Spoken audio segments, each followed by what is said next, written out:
Ngayon 25 ka kasi kung babalikan mo yung 12-year-old self mo na unang dating sa Hawaii, ano yung sasabihin mo sa kanya? He did a really good job on keeping it all together, like being strong.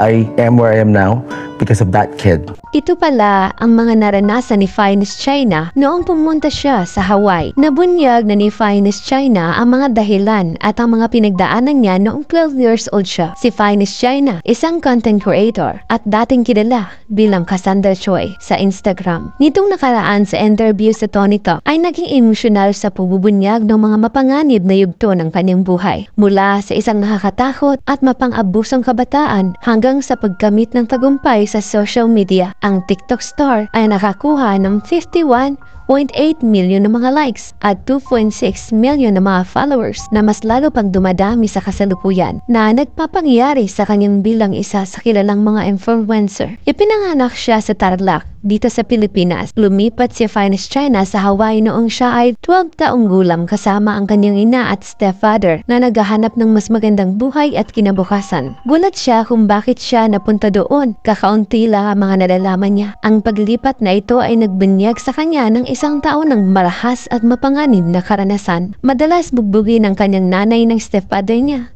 Ipinahuhubot-hubad sa labas ng bahay sa harap ng maraming tao. Kahit sa mga pagsubok na ito, nanatiling matatag si Finest China.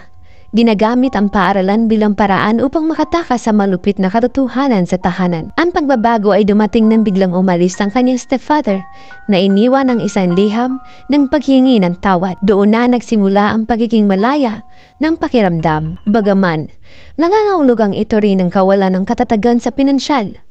Dahil walang natira sa kanilang ni Kusing. Ito rin ang nagmarka ng wakas ng madilim na yugto sa buhay ni Finest China.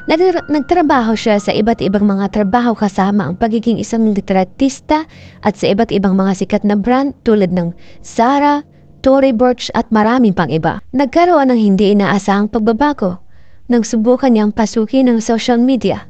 Sa simula, nahihirapan siyang makakuha ng pagkilala hanggang sa isang viral video ang naglagay sa kanya sa spotlight. Binigyan din niya ang kahalagahan ng hindi pagpapakulong sa negatibong mga bagay at ipinapahayag ang pagpapasalamat para sa tagumpay at sa kasalukuyang tinatamasa niya at ng kanyang pamilya. Sinaklaw ng panayam ang iba't ibang aspeto ng buhay ni Finest China, kasama ang kanyang ambag sa pinansyal ng kanyang mga kamag-anak sa Pilipinas at ang maling akala tungkol sa kanyang kayamanan.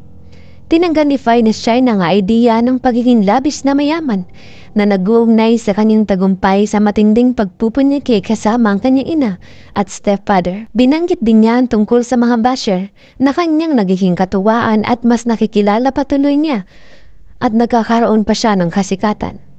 Sa pagtatapos ng interview, nagbalik tanaw si Finest China sa kanyang karanasan at nagbigay ng mensahe sa kanyang sariling mas bata. Aniya, Ako ay nasa kinaroroonan ko ngayon dahil sa batang yun. Tunay ngang kahanga-hanga ang ginawa ni Finest China. Pero tila nga, hindi niya nabanggit ko ano ang negosyo niya. Ano ang masasabi mo sa tagumpay ni Finest China?